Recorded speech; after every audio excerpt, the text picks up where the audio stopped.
साहूनम ऐसो पंचनमोकारो सब पावपनाशिनो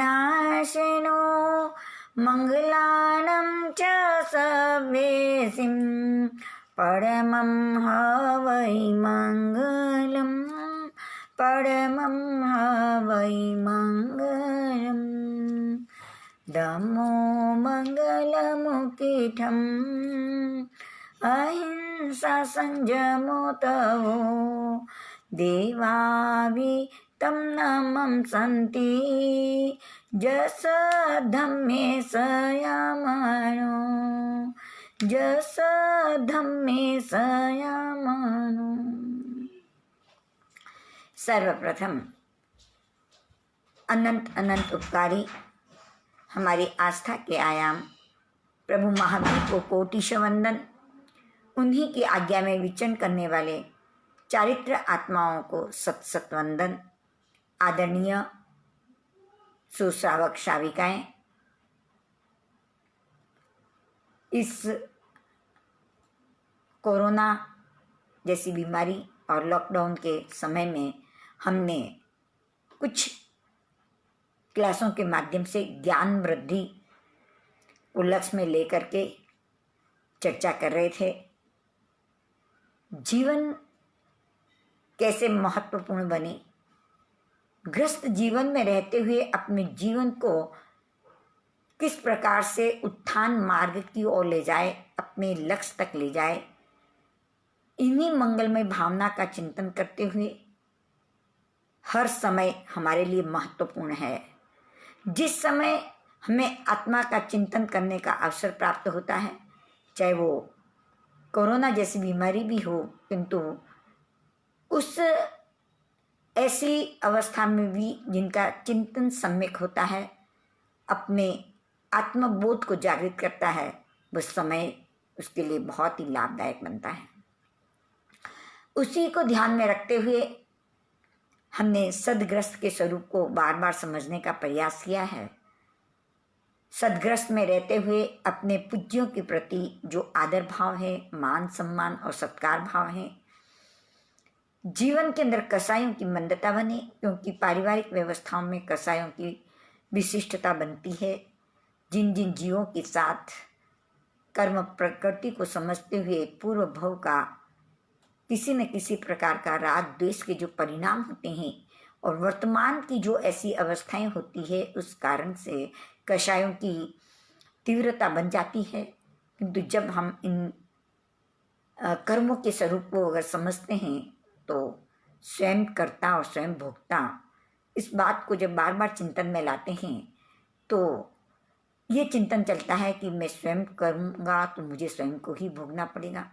इस प्रकार का चिंतन करके परिवार के अंदर कषायों की मंदता करें। जितने कसाय मंद होंगे उतने हमारा जीवन यत्नापूर्वक प्रवृत्ति करेगा। कषायों की तीव्रता के अंदर विवेक शून्य हो जाता है। कसाय विवेक को नष्ट कर देता है। वो सारे कार्य करेंगे परंतु कषाय की तीव्रता के साथ करेंगे तो विशेष कर्मों का बंध होगा। कषायों की मंदता करें, यत्नापूर्वक प्रवृत्ति करें और पुण्य की प्रकृतियों का विशेष ध्यान रखें। परिवार में रह करके भी पुण्य के स्वरूप को समझ करके जीवन के अंदर पुण्य का विशेष उत्कृष्टता से पुण्य की कमाई करें, जो हमें इस भव और परभव में भी लाभ देगी। समय मिलने पर 14 प्रकार के नियम जो समुद्र जितने पाप को बूंद जितने बना देते हैं, ऐसे 14 नियम, 3 मनोरथ का चिंतन, हमारी इच्छा, हम क्या चाहते हैं। हम यही चाहते हैं कि इस संसार के आरंभ परिग्रह से कब निवृत्त हुए। गुस्से में आकर के, क्रोध में आवेश होकर के तो कई बार कहते हैं ये काम घर से कंटाला आ गया है, पर वास्तव में कंटाला नहीं आया। जिस दिन इस कर्मों से, कसायों से, संसार से जब कंटाला आ जाएगा, ऐसा दिन मेरा कब आएगा जब मैं आरंभ परिग्रह से निवृत्त होंगी। मैं अपने जीवन के अंदर पंच महाव्रत धारण करूंगी, और अंतिम समय में पंडित मृत्यु को प्राप्त करूंगी, ऐसे 3 मनोरथ का चिंतन और 4 विश्राम के स्वरूप को लेकर के हमने नौकासी आदि तप के स्वरूप को समझने का प्रयास किया और सबसे ज़्यादा सामयिक के स्वरूप को, जिससे हमें समता कैसे प्राप्त हो, हम कैसे संभावों में रहे, 12 भावनाओं को लेकर के राग भाव कैसे कम करें और 4 मैत्री प्रमोद कारुण्य और मध्यस्थ भावना से हम द्वेष को कैसे कम करें, उसका हम बार बार चिंतन करते रहें। और उसके बाद के अंदर पौषध की आराधना, पौषध से हम अपनी आत्मा को कैसे पुष्ट करें, इसका चिंतन चला। और उसके बाद पंडित मृत्यु के स्वरूप को हमने समझने का विशेष प्रयास किया। समय मिलने पर हम अपने कर्मों के स्वरूप को समझने के लिए उत्तराधीन सूत्र के माध्यम से, जो प्रभु ने भलावन के रूप में हमारे सामने रखी, हमारी आत्मा उसको अच्छी तरह से समझ के, क्योंकि अंतिम भलावन जीवन के लिए विशेष लाभदायक होती है, उस भलावन को लेकर के हमने उत्तराधीन सूत्र के 33वें अध्ययन कर्म प्रकृति के माध्यम से हमने कर्म के स्वरूप को समझा।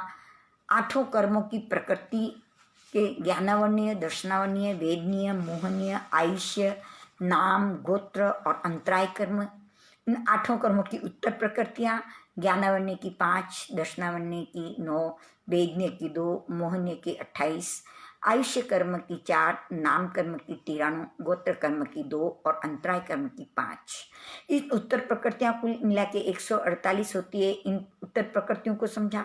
बंध के कारण, ज्ञानावरणीय बंध के 6 कारण, दर्शनावरणीय बंध के 6 कारण, वेदनीय कर्म बंध के 22 कारण, मोहनीय कर्म बंध के 6 कारण, आयुष्य कर्म बंध के 16 कारण, नाम कर्म बंध के 8 कारण, गोत्र कर्म बंध के 16 कारण और अंतराय कर्म के बंध के 5 कारण, कुल मिलाकर के कर्म बंध के 85 कारण होते हैं। उन 85 कारण को समझा। और भोग के कारण, ज्ञानावरणीय 10 प्रकार से भोगा जाता है, दर्शनावरणीय 9 प्रकार से भोगा जाता है, वेदनीय कर्म 16 प्रकार से भोगा जाता है, मोहनीय कर्म 5 प्रकार से भोगा जाता है, आयुष्य कर्म 4 प्रकार से भोगा जाता है, नाम कर्म 28 प्रकार से भोगा जाता है, गोत्र कर्म 16 प्रकार से भोगा जाता है और अंतराय कर्म 5 प्रकार से भोगा जाता है। यह हमने समझा। ज्ञानावरणीय के उदाहरण के लिए बादल और सूर्य का दृष्टांत देके समझाया कि सूर्य जितना प्रकाश है उस पर जो आवरण आ जाता है, तो बादल का दृष्टांत दिया। दर्शनावरणीय के लिए द्वारपाल का, वेदनीय कर्म के लिए सहर लिपटी तलवार का, मोहनीय कर्म के लिए मदिरा पिए हुए मनुष्य का उदाहरण, आयुष्य कर्म के बेड़ी में बांधा हुआ अपराधी, नाम कर्म के लिए चित्रकार का, गोत्र कर्म के लिए कुंभकार का और अंतराय कर्म के लिए भंडारी का उदाहरण दे करके हमने इस कर्म प्रकृति को अच्छी तरह से समझने का प्रयास किया। कर्मों की प्रकृति को समझ करके हम इन कर्मों के क्या फल हो सकता है, किस प्रकार से उदय में आ सकता है, उसको लेके हमने 1-2 दिन कल थोड़ी चर्चा की थी। आज भी 1-2 आगम की गाथाओं से इसकी चर्चा करेंगे कि वास्तव में ये कर्म हमारे परिवार, हमारी व्यवस्था के लिए, जो हमारा जीवन है उसके लिए जब कर्म हम बांधते हैं तो कर्म हमें कोई भी परिवार वाले कोई भी उस कर्म को भोगते नहीं हैं, स्वयं को ही भोगना पड़ता है। यानी कर्म जो किए जाते हैं वो कर्म कर्ता का ही अनुसरण करता है। इस बात को लेकर के एक गाथा है। उत्तरायण के 13वें अध्ययन के अंदर चित्त संभूति का जो वर्णन चलता है उसके अंदर एक गाथा है, 23वीं गाथा, जिस गाथा के अंदर ये बात बताई है कि कर्म कर्ता का ही अनुसरण करता है। जिस प्रकार से कोई व्यक्ति श्वान यानी कुत्ते को मारता है, जब वो कुत्ते को मारने लगता है तो कुत्ता उस व्यक्ति का नहीं देखता, उस निमित्त उस डंडे के ऊपर झपटता है और डंडे को पकड़ता है और डंडे से ही अपने दांतों से पकड़ के खुद ही दुखी होता है और उस दुख से और दुखी हो जाता है। डंडे को ही पकड़ता है, जिसने मारा उसको नहीं पकड़ता। और सिंह वृत्ति वाला जो होता है, सिंह जो होते हैं, जब सिंह को कोई व्यक्ति मारता है तो उस जिससे मारा जाता है बंदूक से या किसी बाण से, तो उसको नहीं देखता, मारने वाले की तरफ झपटता है। ठीक वैसे ही कर्म जिस निमित्त से कर रहा है, जिस कारण से हम कर्म कर रहे हैं, जिस पारिवारिक व्यवस्था के लिए, जिस जीवन के लिए हम जो कर्म कर रहे हैं, कर्म उसकी और अनुसरण नहीं करते, निमित्त को नहीं देखते। कर्म तो कर्ता का ही अनुसरण करते हैं, उस कर्ता के ही अनुसरण करता है। इस गाथा को लेकर ये हम थोड़ा सा समझेंगे। 13वें अध्ययन की 13वीं गाथा है उत्तरायण सूत्र की। न तस्य दुखम विभयंती नायो, न मित्तवग्गा न सूया न बंधवा, इक्को संयम पच्चनु होई दुखम, कत्तारमेव अनुजाई कम्मम। बहुत सुंदर गाथा है। न तस्य दुखम विभयंती नायो, न तस नहीं उसके जब दुख होता है, यानी कर्म का जब उदय होता है तो दुख होता है जो कर्म बांधे हैं। और नियम है कि जो कर्म बांधा है वो उदय के अंदर आएगा। या तो हम स्वयं अपनी इच्छा से उदीर्णा करके कर्मों को उदय में लेके आ सकते हैं, या हम कर्मों को संक्रमण कर सकते हैं। नहीं तो जो कर्म हमने बांधे हैं वो चाहे वो प्रदेश उदय से हमारे साथ जुड़े या फिर विपाक उदय से, किंतु कर्म का उदय तो होगा। जब कर्मों का उदय होगा तो न तस्य दुखम, उससे जो दुख होगा, विभयंती उसका विभाग नहीं कर सकते। उस कर्मों का विभाग यानी बंटवारा नहीं कर सकते कि चलो आधे कर्म हम भोग लेते हैं, आधे कर्म मेरे आप ले लो, ऐसा विभाग नहीं कर सकते। कौन? नाइयो, ये ज्ञातिजन, ये परिवार वाले जो हैं, हमारे ज्ञाति वाले हैं, हमारे जाति वाले हैं, हमारे समाज वाले हैं, उन कर्मों का विभाग नहीं कर सकते। न मित्र वगा, न ये मित्र जो हमेशा साथ रहते हैं, हमेशा सुख में हमेशा हमारे साथ रह करके हमारा साथ देते हैं, किंतु जब दुख का समय आ जाता है, जब बीमारी आ जाती है, जब असहता का कारण आ जाता है, जब घर के अंदर कोई तकलीफ आ जाती है, तब मित्र वर्ग भी उस दुखों को बंटवारा नहीं कर सकते। सुख साता पूछ सकते हैं, उसको साता दे सकते हैं, पर उन दुखों का बंटवारा नहीं करते। न सूया, सूया का अर्थ है पुत्र, पुत्र भी सुख यानी पुत्र भी उसका बंटवारा नहीं कर सकता। और न बंधवा, न भाई बंद उसका बंटवारा कर सकते हैं। इक्को स्वयं, अकेला स्वयं, इक्को यानी अकेला स्वयं, जो पचनु उसको भोगता है उन दुखों को, अकेला स्वयं उन दुखों को भोगता है, क्योंकि कत्तारमेव कर्ता का ही अनुजाई यानी अनुसरण करता है। कौन? कर्म। कर्म कर्ता को ही देखता है, कर्म कर्ता का ही अनुसरण करता है। कर्म का स्वयं ही कर्मों के दुखों को भोगते हैं, परंतु कर्म और किसी को भी दुख नहीं देता। और न वे कर्म को बंटवारा कर सकते हैं, न कर्म उनको दुख देता है, न कर्म उनके साथ जुड़ता है। नहीं, उनके साथ नहीं जुड़ता, जो करता है उसी के साथ वो कर्म जुड़ता है।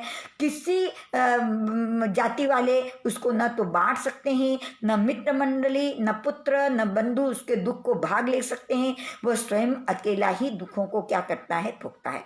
जैसे हजारों गायें हैं, हजारों गायों का झुंड खड़ा हुआ है, उसमें किसी बछड़े को अगर छोड़ दिया जाए तो बछड़ा, उसकी माँ कहाँ है, उस माँ को क्या कर लेता है? वो ढूंढ लेता है, माँ का अनुसरण कर लेता है, नहीं माँ को ढूंढ लेता है। या जो पुरुष चल रहा है, उस पुरुष के जो परछाई है वो हमेशा उस पुरुष के पीछे ही चलती है। ऐसा नहीं होता कि वो पुरुष आगे जा रहा है और परछाई पीछे छूट गई, या परछाई और दूसरी जगह पे गई, तो उस पुरुष की परछाई उसके पीछे ही हमेशा साथ चलती है। और जैसे जैसे वो पुरुष आगे चलता है, परछाई भी उसके साथ साथ में चलती है। बछड़ा जैसे गाय का अनुसरण कर लेता है, उससे भी कर्म विशेष रूप से कर्ता का अनुसरण कर लेता है, यानी कर्म जिसने किए हैं उसके साथ वो अनुसरण करता है। क्योंकि आत्मा जो है वो अद्वितीय है, ऐसी आत्मा के जैसा संसार में कोई पदार्थ नहीं है। ऐसी अद्वितीय है, ऐसी चेतनामय है, वो अपने स्वभाव के अंदर ही रहती है। जो विभाव हो गया, वो विभाव जो विभावस्था है, जो संयोग है, वो संयोग तो क्या हो जाता है? नष्ट हो जाता है। आत्मा का उसके जो संबंध है वो वास्तविक संबंध नहीं है।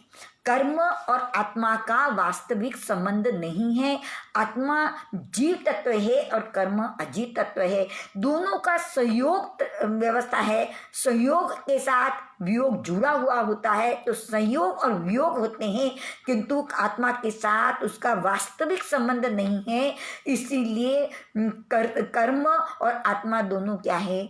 अलग अलग अवस्था है। तो कर्म कर्ता अलग अलग होने से जो कर्म है वो कर्म उसके साथ जो संबंध रखे हैं उस संबंध के साथ उसका फल भोगता है, संसार परिभ्रमण करता है और संसार अकेला ही परिभ्रमण करेगा, अकेला ही मुक्ति को प्राप्त करेगा, अकेला ही जन्म मरण करेगा, उसके साथ दूसरे कोई उसका बंटवारा नहीं कर सकते। तो इस प्रकार से ये आगमकार कहते हैं कि हे जीवात्मा, जो कर्म करते हो उसका कर्म ही अनुसरण करता है। वो जड़ पदार्थ होते हुए भी जब आत्मा के साथ संबंध जोड़ता है, अनादिकाल से संबंध जुड़ा हुआ है, वो संबंध जोड़ता है, तो जैसे आत्मा चलती है उसके साथ साथ वो भी अनुसरण करता है। कहते हैं कि उदारिक शरीर तो यहीं छूट जाता है, किंतु पूर्व अगले भव के अंदर हम जब जन्म मरण करते हैं तो साथ में हमारा कार्मण का योग यानी कर्म साथ चलते हैं, तेजस और कार्मण दोनों शरीर साथ चलते हैं,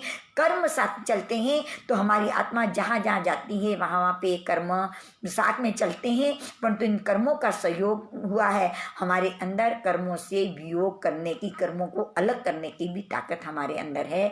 तो इस प्रकार से इस गाथा से ये समझ में आता है कि हम जहाँ पे भी जाएं, चाहे हमारी आत्मा नरक में जाए, चाहे देवलोक के अंदर जाए, चाहे सर्वार्थ विमान के अंदर चली जाए और चाहे साथी नरक के अंदर चली जाए, चाहे तिर्यंच के अंदर निगोद के अंदर चली जाए और चाहे मनुष्य बन जाए, चाहे राजा महाराजा बन जाए, चाहे तीर्थंकर परमात्मा बन जाए और चाहे कोई निर्धन भी बन जाए, कि उसके साथ ही अनुसरण करेगी। जिसने कर्म किए हैं उन्हीं के साथ उनका अनुसरण होता है, उस दुखों का विभाग कोई नहीं कर सकते। तो ये गाथा हमें संकेत करती है कि हमने जैसे कर्म किए हैं वो कर्म हमारा अनुसरण जरूर करेगा।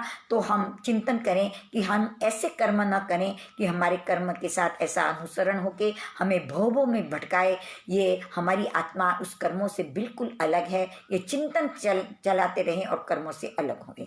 फिर एक गाथा और बताई है, जिस गाथा के अंदर बताया हुआ है कि ये सारे धन दौलत, दो पैर वाले नौकर चाकर, चार पैर वाले, ये सारे जो हमें मिले हैं वे जो भी मिले हुए हैं वे परभोग के अंदर हमारे जैसे हमने किया है शुभ अशुभ कर्म के अनुसार वैसे हमको स्वर्ग और नरक में ले जाता है।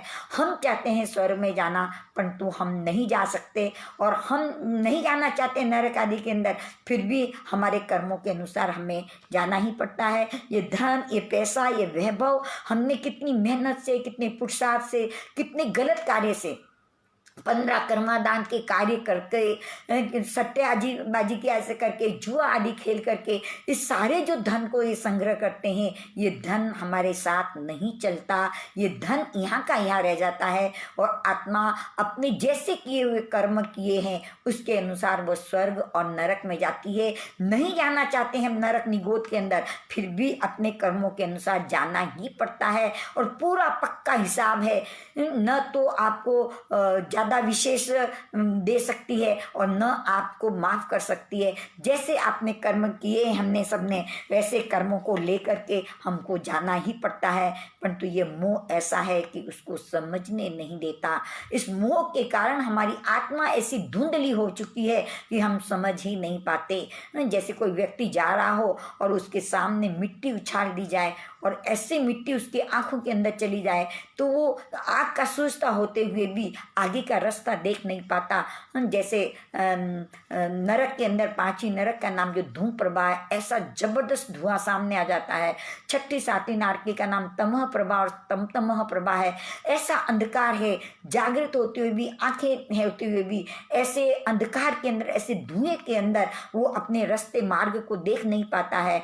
ठीक वैसे ही हमारी आत्मा जब इस संसार के परिग्रह के अंदर आसक्त बन जाती है, इन परिग्रहों से जुड़ाव करती है, इन परिग्रहों से जुड़ी हुई है, वह आत्मा प्रभु के बताए हुए मार्ग को भी समझ नहीं पाती। हम सब जानते हैं, सत्य हमारे सामने है कि हम जो भी जाता है वो यहाँ से कोई पदार्थ को साथ में नहीं लेके जाता।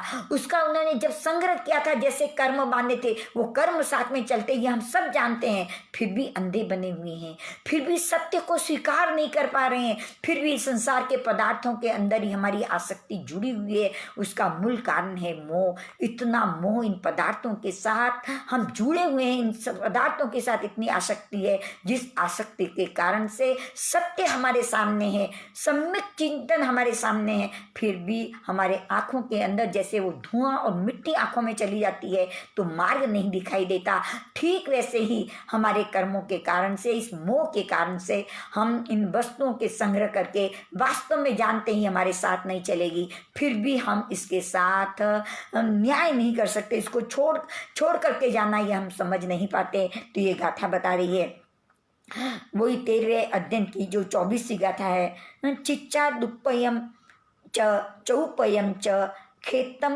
गीहम धन्न धन्नम च सब्बम सकम्म बियो अवसो पयाई परम भवम सुंदर पावगंबा। चिच्चा दुप्पयम च चौपयम च खेतम गीहम धन्न धन्नम च सब्बम सकम्म बियो अवसो पयाई परम भवम सुंदर पावगम बा।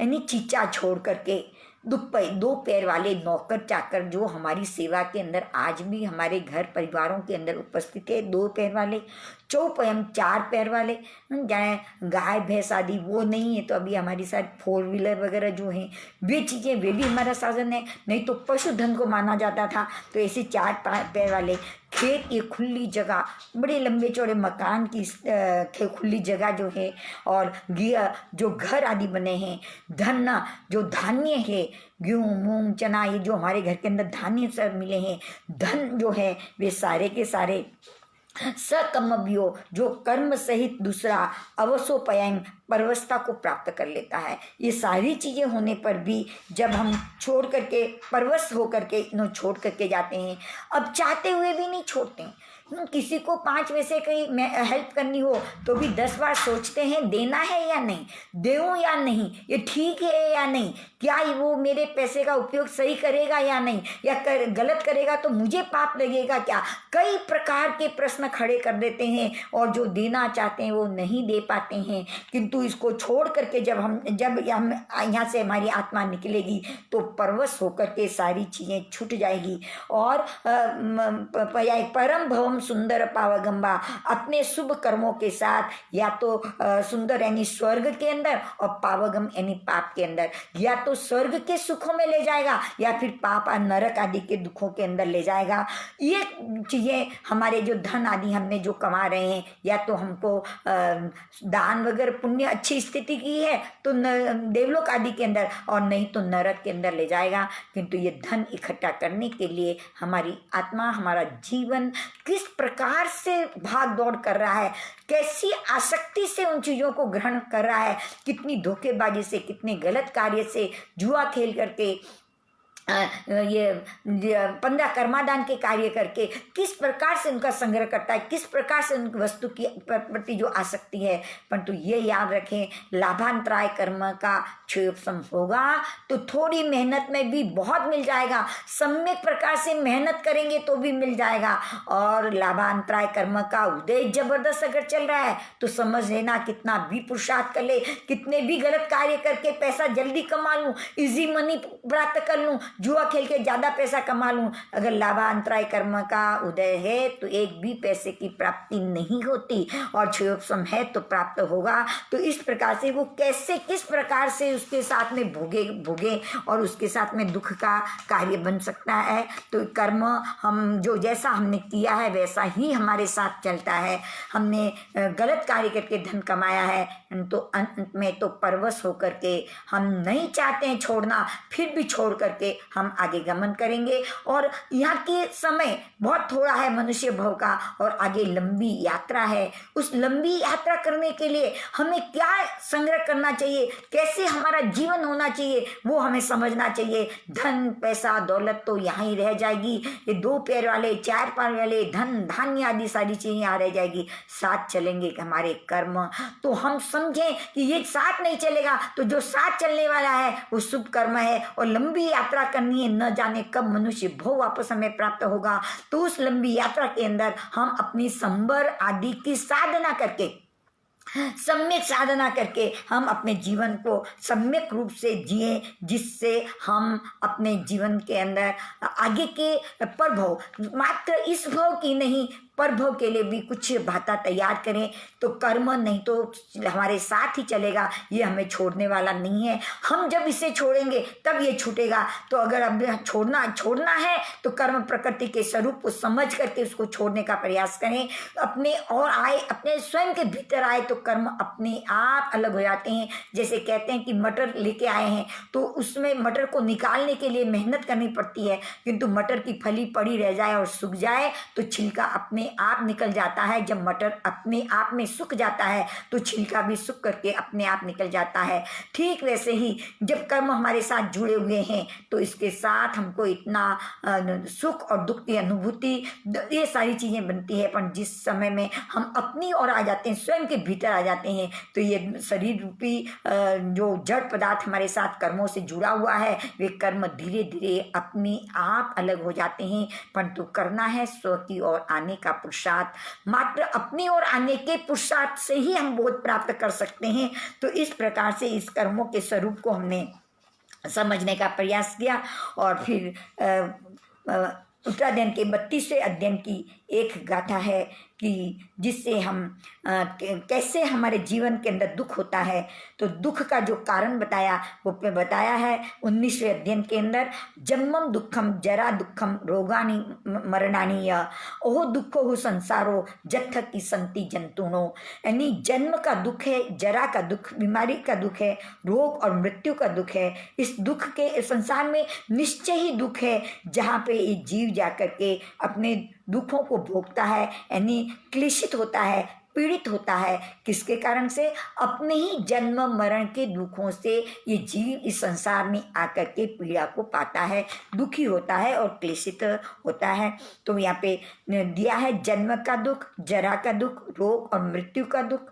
ओह दुखो वो संसारो, इस संसार में दुख ही है जहाँ पे जत्थ किंसंति जंतवो, ये जंतवो यानी ये जीव को एक जंत कहा है। ये जीव वहाँ पे जाके के क्लेश को प्राप्त करता है। ऐसे ज्ञानी पुरुष फरमाते हैं कि ये जन्म जरा रोग और व्याधि का कारण कर्म ही है। इस कर्म से हटेंगे, हमको मृत्यु से डर नहीं होना चाहिए। मृत्यु तो जन्मे हैं तो मरेंगे, पुनः नया जन्म न हो उसका चिंतन करेंगे। तो इन कर्मों के स्वरूप को समझ करके करेंगे।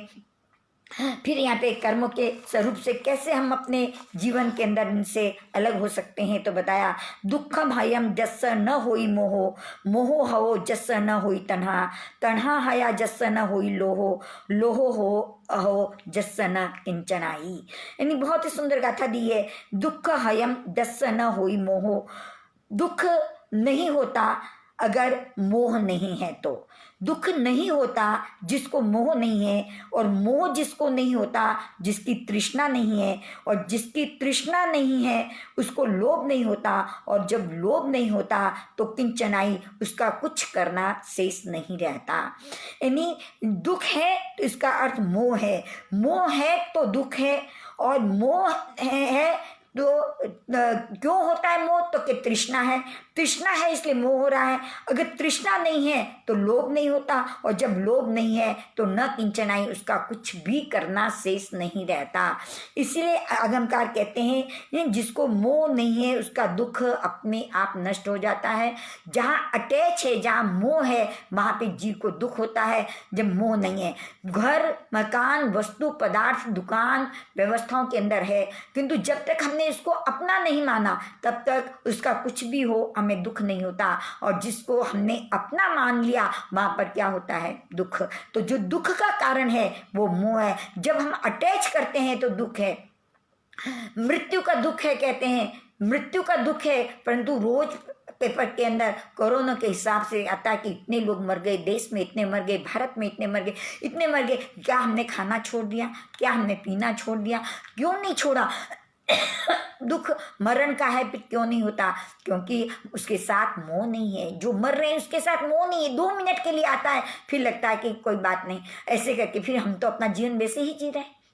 वो नहीं है इसलिए दुख है। और जहाँ पे अपना कोई चला जाता है, अपने से जिसका जुड़ाव है, उसकी मृत्यु हो जाती है, उसके लिए कुछ हो जाता है तो कितना दुख होता है। तो ये ऐसे देखें तो दुख का कारण क्या है? मोह है।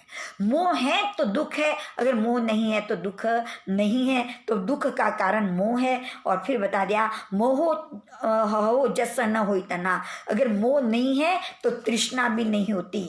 मोह का अर्थ होता है मोहित होना, वास्तविकता का अनुभव नहीं होना।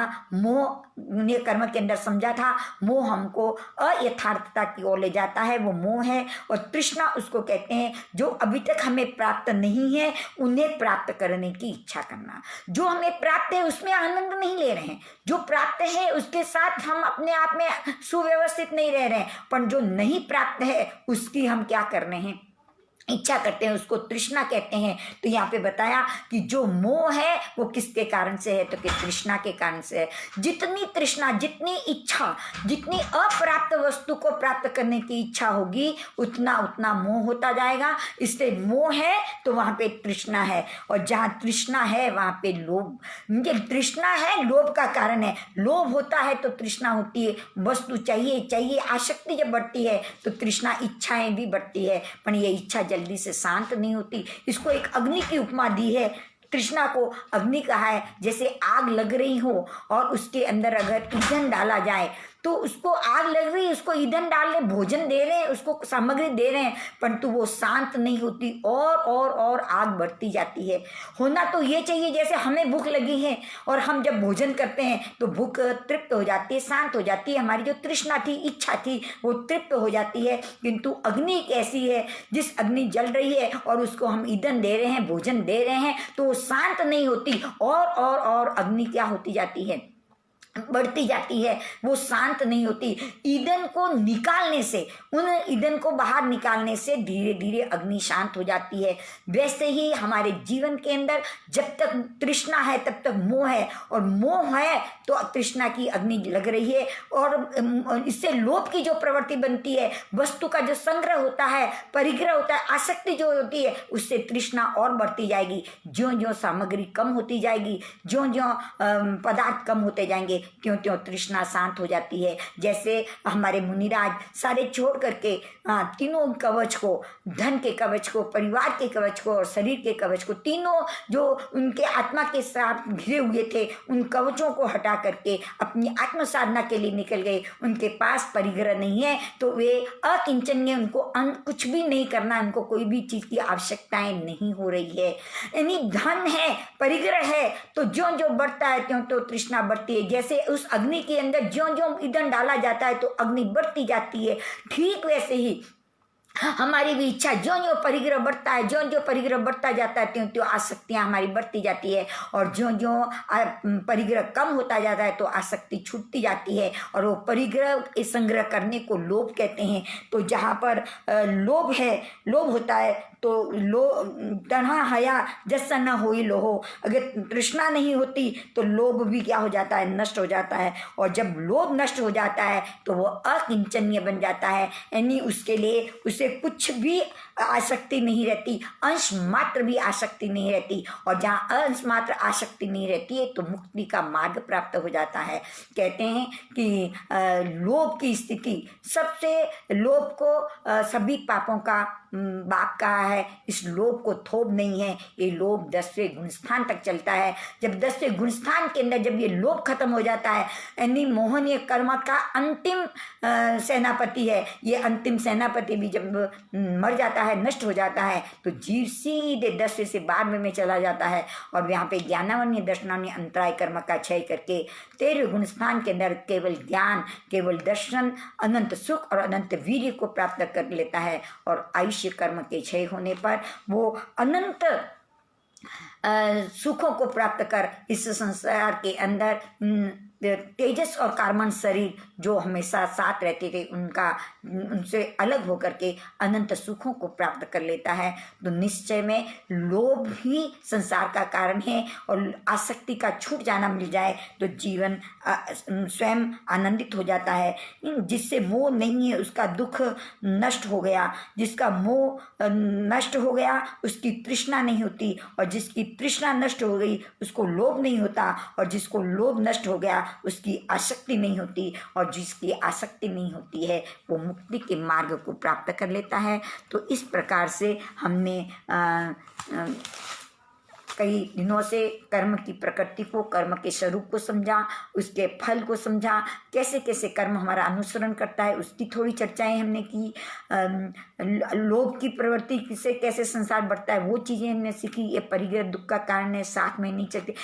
कई प्रकार से हमने थोड़े थोड़े थोड़े थोड़े अंशों में समझने का प्रयास किया। तो आज कई दिनों से जो क्लासेस चल रही है उन क्लासों के माध्यम से हमने चर्चा करने का विशेष ध्यान रखा, जिससे हमारी ज्ञान वृद्धि हो। कुछ हम आगम की गाथाओं को समझें, कुछ कर्म के स्वरूप को समझें। इस प्रकार से आज तक हमने इन महीने 1.5 महीने की जो भी क्लासेस चली है उसके अंदर जो कुछ हमने सीखा है, चर्चा करने का अवसर मिला है, उस अवसर के अंदर कोई अशुद्धि रही हो, समझाने के अंदर कोई कमी रही हो तो उसके लिए मैं उसकी ऋण हूँ, और मैं उससे बार बार अंतर दिल से सबसे क्षमा मांगती हूँ।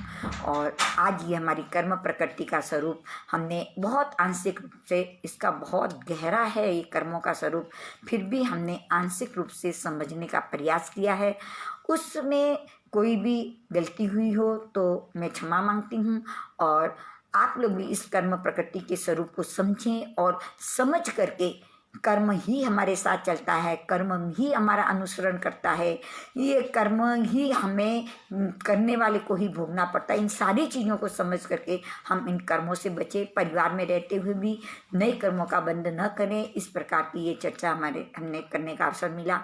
तो आज तक हमने जो अपने सदग्रस्त के स्वरूप को हम समझ रहे थे, तो आज ये कर्म प्रकृति की कक्षा यहाँ पे समाप्त होती है। और अब पुच्छ सुनम की कक्षाएं जो चलेगी वो YouTube पर हम पोस्ट करेंगे, और YouTube पे हम इस कक्षाओं को पोस्ट करेंगे। तो आपसे नम्र निवेदन है कि आज जो हमने लिंक आपको पोस्ट किया है उस पर जाकर के चैनल को सब्सक्राइब करके करें और ज्ञानार्जन करें।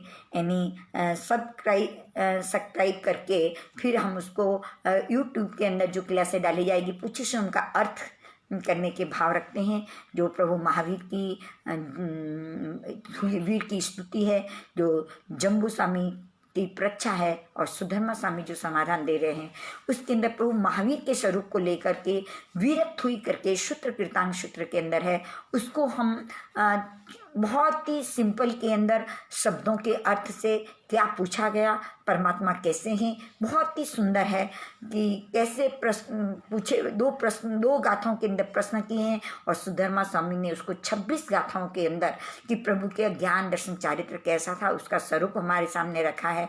और 29वीं गाथा के अंदर जो कोई भी इस प्रभु के बताए हुए मार्ग के अनुसार चलेगा तो वो भी वीर बन सकता है। इस भाव को लेकर के हम उस पुच्चीश्रम की अर्थ करने का प्रयास करेंगे, पर वो YouTube के अंदर आएगा जो हमने लिंक आपको पोस्ट किया है, और आप उसको सब्सक्राइब करके उसको देखें और उसको सुने और उसको अपनी ज्ञान चर्चा का विषय बना के आगे से आगे विशेष करके ये समझने का और सीखने का प्रयास करें, जिससे मेरे ज्ञान में वृद्धि हो। इन्हीं मंगलमय भावनाओं के साथ सबको बार बार धन्यवाद, जो इतने दिनों तक क्लास में रह करके इन सारी चीज़ों को समझा है और मुझे चर्चा करने का जो अवसर प्राप्त हुआ, तो मैं भी अपने आप को धन्य मानती हूँ। और आप सबको बहुत बहुत धन्यवाद, धन्यवाद और धन्यवाद। मंगल पाठ हम सबके लिए मंगल बने। इन कर्म प्रकृति के स्वरूप को समझ करके कर्मों से ऊपर उठ करके हम अपने आप को मंगलमय बनाएं। इन्हीं मंगलमय भावनाओं के साथ सबको बारंबार धन्यवाद, धन्यवाद और मंगल पाठ।